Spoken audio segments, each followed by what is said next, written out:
Λοιπόν, το ζυμάρι μας, όπως βλέπουμε, έχει φουσκώσει για τα τσουρέκια μας, τα νηστίσιμα τσουρέκια που θα φτιάξουμε. Το πατάμε τώρα για να ξεφουσκώσει.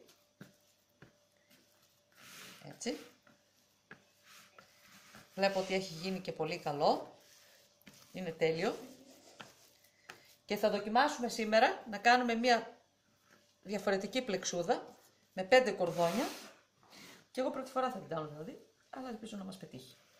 Λοιπόν, οπότε, κάνουμε.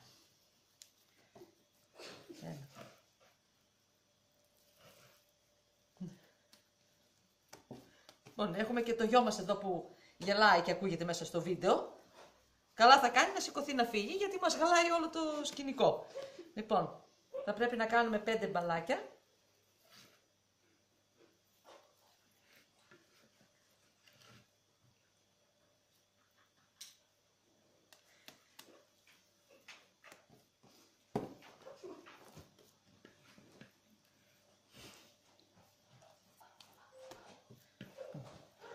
Προσπαθούμε όσο μπορούμε να είναι ίδια τα μπαλάκια.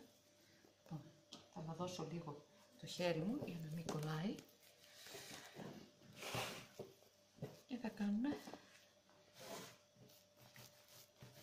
Και αρχίζουμε τώρα και φτιάχνουμε τα κορδόνια μας.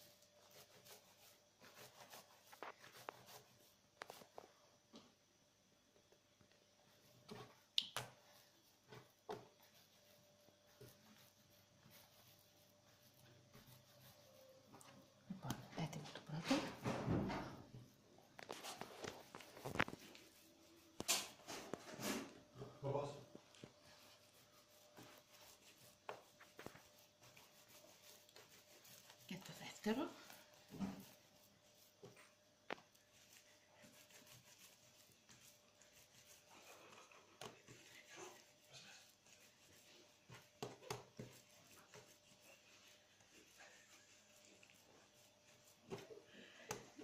Έτοιμο και το δεύτερο.